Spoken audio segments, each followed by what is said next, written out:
Hi guys, my name is Ernie Rook. I'm here to talk about the OPT model and how it relates to training and why everyone should be using it.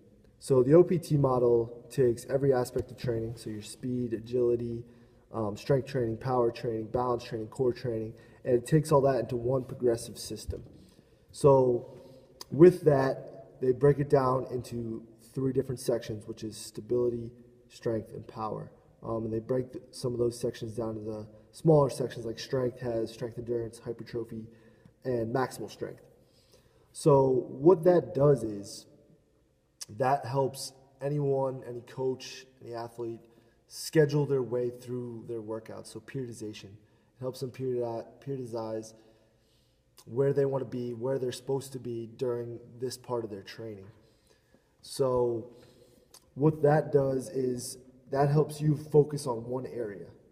So the central nervous system can only take in so much information at one time. So if you're training maximal strength, now your central nervous system can focus on maximal strength and you might be able to improve more in that section on your maximal strength rather than putting a bunch of things together in one workout or in one cycle. So that's where it's really beneficial because it really helps scheduling that, knowing where you're supposed to be, going through it, and getting up the pyramid. Now, some people might come back at you and say, well, there's more than one way to do that. You don't just, go follow this path. There's so many different routes you can use. And I completely agree with that. And the best thing about the OPT model is it gives you variety. So you don't just have 4 sets of 8, this exercise, this how many times a week. It gives you recommendations. So it recommends that during this cycle, balance training, you should be twice a week. These exercises, you should be 3 sets. These exercises, maybe 2 sets.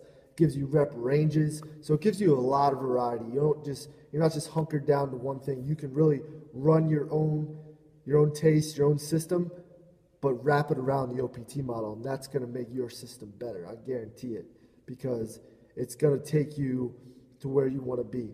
And you can work on your goals. You can take any athlete at any training age. So if you have someone that's coming in with a low training age, start them at the bottom, work their way up. If you have someone that's at a higher training age, they might be started high for period, but you still have things from lower in the pyramid. So you're not losing that stability training. That's still following you up the pyramid. It's just not as heavy in the workload. So that's what's great about it.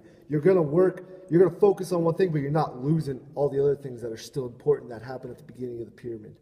And I think another important aspect to throw in there is the testing. And what that does is that helps us make sure that we're at the right weights, the athletes are at the right level they're supposed to be at. So I think that is very crucial in the OPT model. I think that there's a lot of research out there and references that I'm going to include in the Dropbox are going to show how important testing is and how the results have helped. And another thing is the periodization part of the OPT model is a lot of research has also been done to show that periodized training is more effective than non-periodized training. So those bodybuilders, those guys, even your general lifters that might want to just come in and I do what feels good that day, or I want to do chest twice a week or stuff like that. You can be like, well, listen, it's been scientifically proven that doing it in a periodized way is more beneficial and you're going to see better results.